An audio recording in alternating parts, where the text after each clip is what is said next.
sa KW Mini Garden. Dito naman kami kasi kailangan namin bumili ng garden soil at saka ng coco peat. Pero unahin namin yung coco peat.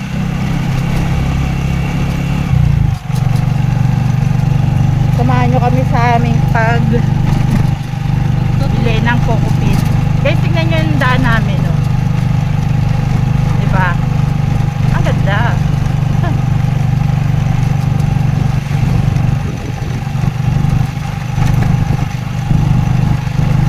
Ang kasama ko ay si Ate Dayan at saka si Sir Jungjung.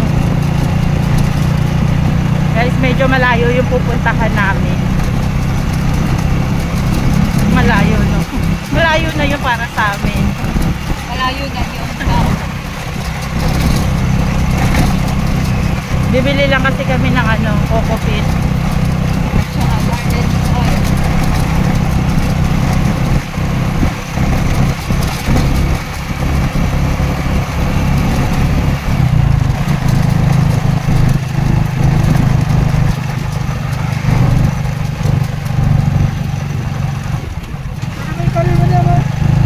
Hindi tayo, kuya. Tignan tayo. Bibili din kami, kuya, ng garden soil sa dati. Parang hindi nga na. Kasi naubos yung namin, coco peat tsaka garden soil.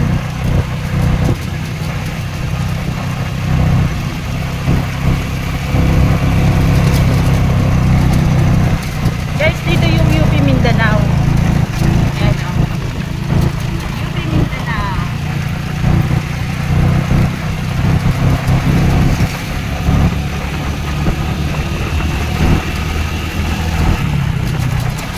Diba ang layo ng bibilhan namin, nakarating kami ng UP. Ano ba yan? Mosque? Mosque yan, sir, diba? Mini mosque. Oo. Ayan, University of the Philippines. Yan. Diyan ba ang entrance? Oh, dyan po.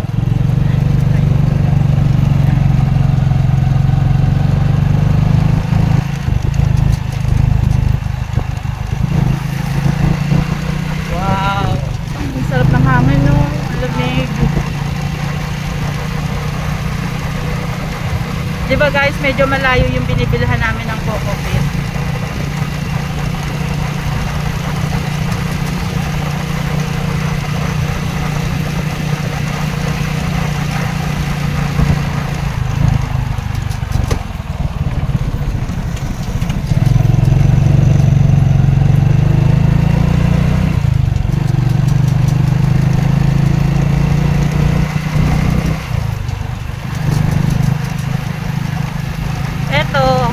Yan guys, DCTRC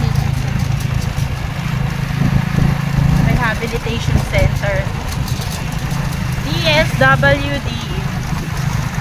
Yan na.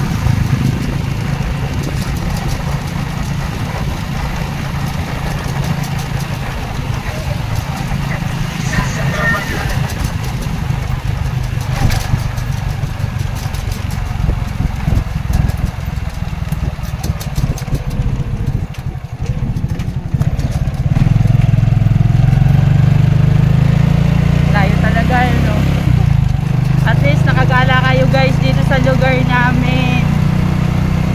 Ganito lang kasimple, pero nagagandahan talaga ako.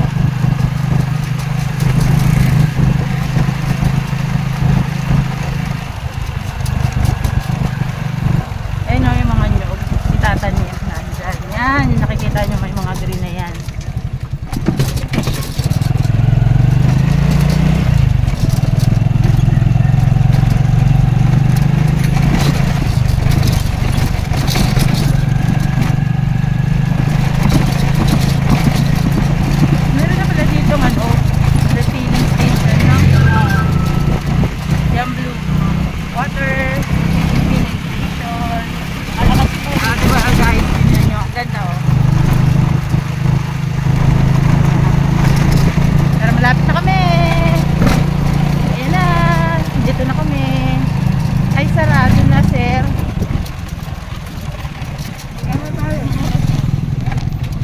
Guys, ayan yung sinakyan namin. Si Sir Jungjung. Oh, ito yung tricycle niya. Dito kami bumibili, guys.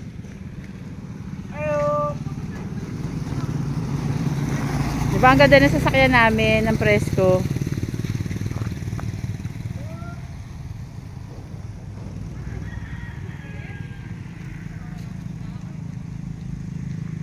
Ito.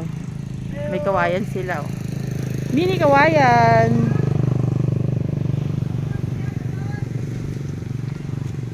Ano lang siya, Adam? Ha? Unahan? Ay, dun daw sa unahan. Tara, pasok tayo. Wala po bang aso?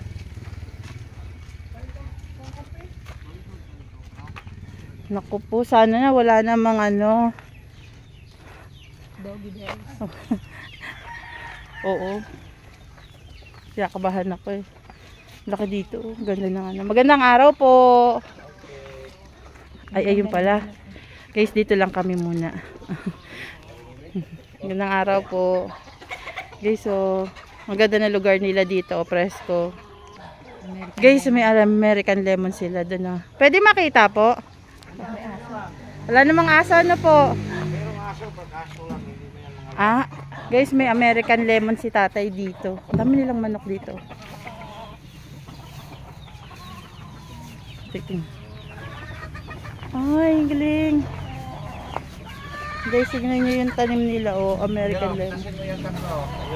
Sa akin na to talaga?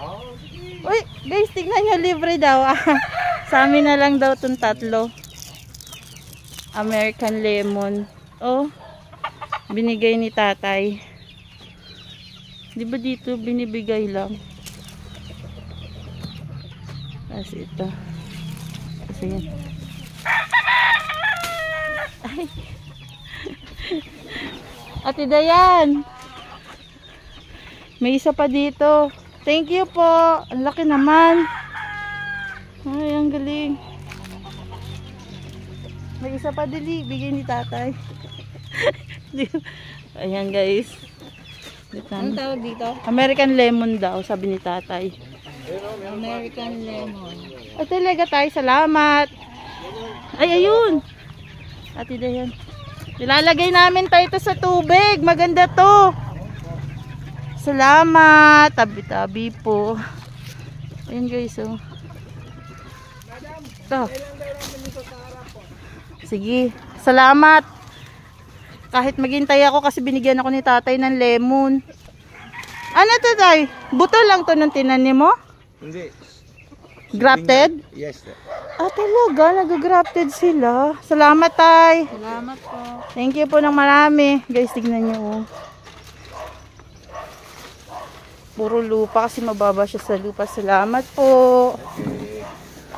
Ayan si kuya. Salamat, kuya. Salamat, tay. Tingnan nyo guys, oh, ang laki.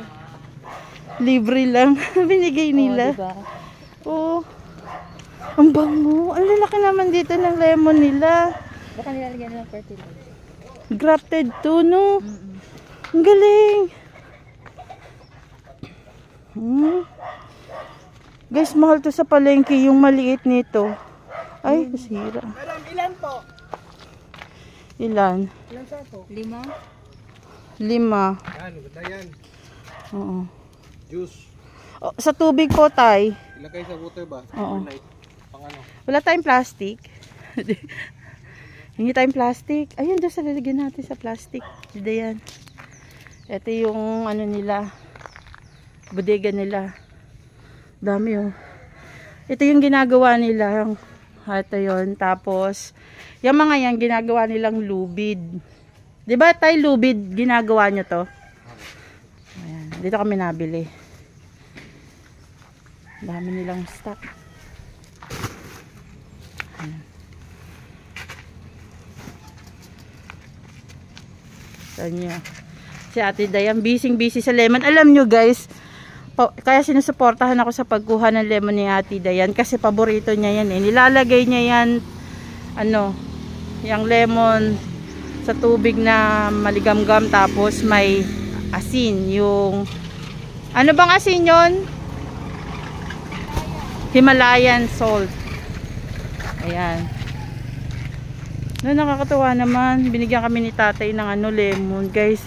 Kung pwede nga lang ipakuha ni tatay lahat yung lemon niya. Ganun sila kabait dito. Pati nga yung bunot, guys, nanghingi kami. Pero ang kinuha namin, ano yung binigay sa atin? Bunot. Yung nanghingi tayo. Ilan sa ako? 6. Bunot.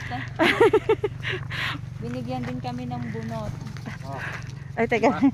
Guys, salamat po, tay. Ito si tatay. Thank you. Ayan na. O, diba?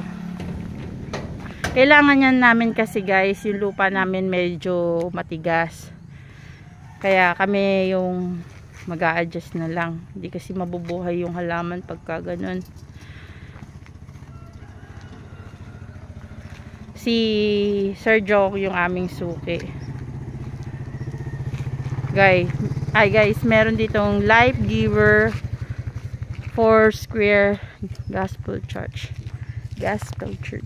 Dito hindi ko na alam. Sir, ano yung dulo na to? Sir Jong, ano nang dulo na to? Ilam. Yun lang pangalan. Ilam, Pabalangkas, Turil. Bangkas. Pasensya na, hindi ako nakakarating sa lugar na yun. Ito guys, lawak no. Oh. Sana magkaroon din kayong ganyang kalaking farm. Ako kasi dream ko magkaroon ng malaking farm.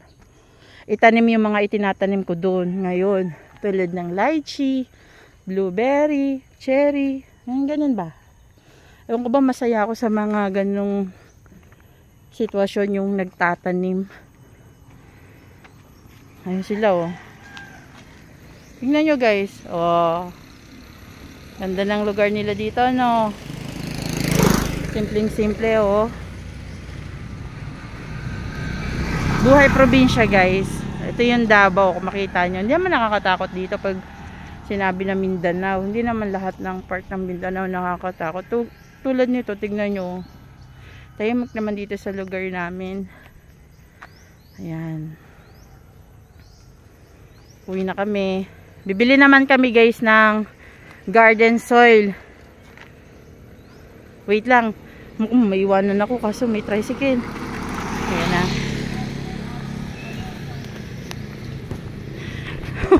Nakakuha na naman kami. Ayan na guys. Babay muna kayo.